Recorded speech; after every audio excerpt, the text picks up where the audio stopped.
Hey, welcome back. In today's video, I will not actually be doing a painting. What I'm actually going to do is I'm going to show you the materials and equipment I use to make my art. I was down a couple weeks ago with the wife at a county fair, and she was trying to sell some of our other stuff.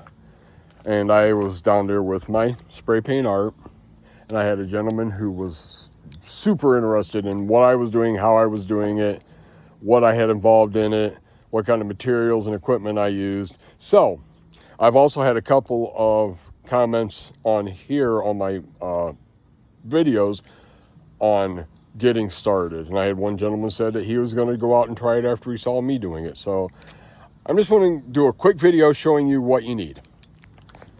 Let's start our journey. For starters, you'll want black and white paint. That's a standard. You're going to use it in just about every painting you make. So you'll want some black, you want some white. You'll also probably want some color, especially if you're going to try to do the space art, the planets. Now, planets are about the easiest to do, and most people start out with them because they are so easy. But you'll want some kind of color to go into your planet. Now you'll want your planet. That's where the stencils come in. I use a cup, a bowl, and I have a plate to match the set, but it's in the garage. I haven't dug it out yet. 50 cents at Walmart for each of them. And that's the one I use standard. And actually, if you watch a lot of the videos, that's what a lot of people use standard to make the planet. Gloves. I use gloves. You watch my videos, I think there's only been once or twice where I may not have been wearing gloves. I wear gloves because I don't want to have to dig the paint off my fingers, and it takes a while. And just like with anybody who works with their hands, say a mechanic or whatever, you're going to notice it gets into the creases and it doesn't want to come out. I recommend gloves. If you're starting out and you just want to try it, go and buy a cheap pair at Walmart. You can buy a pack of 10 or 20 or whatever. If you find that you're really interested, then you can spend a little more money, just like I did. Poster board. You don't have to use canvas. You don't have to start out, like I said, with the expensive stuff. Grab a piece of poster board from Walmart. You can cut it down into an 8.5 by 11 or an 8 by 10.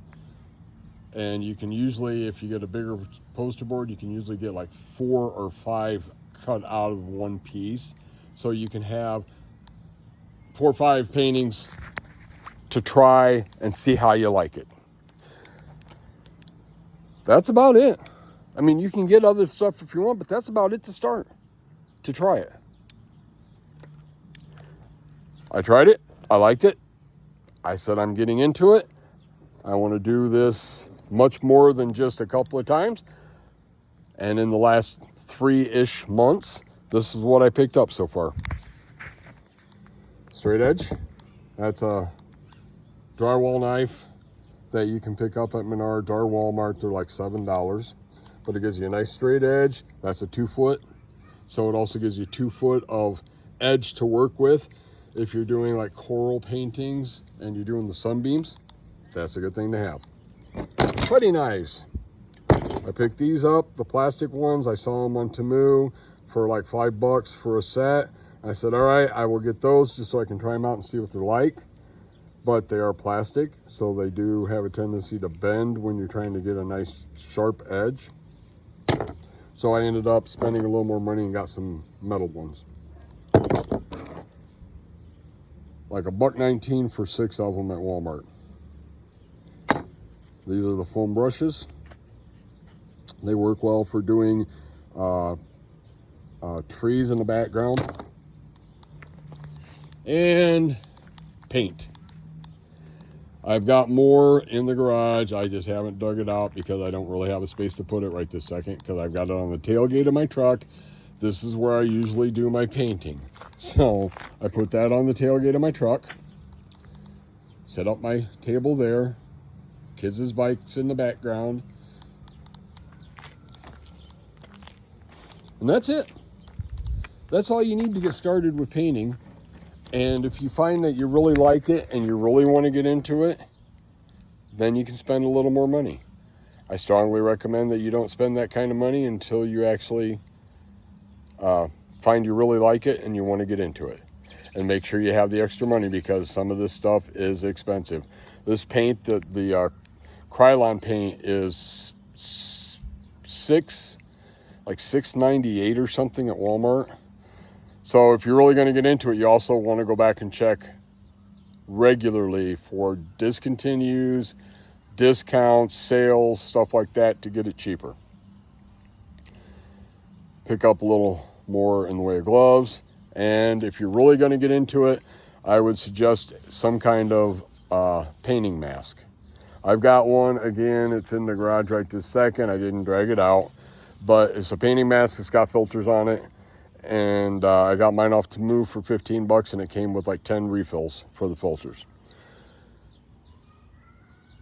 You don't want to inhale the paint fumes too much, because they will cause things like headaches, nausea, dizziness, and I don't recommend it. Or if you really don't want to spend that kind of money for a mask, paint outside and use a paper or cloth mask. But paint outside where you got plenty of wind and plenty of space to work. You're not trapped in a room with fumes. All right, that's it for this video, and I will talk to you in the next one, and let's see what I can come up with next.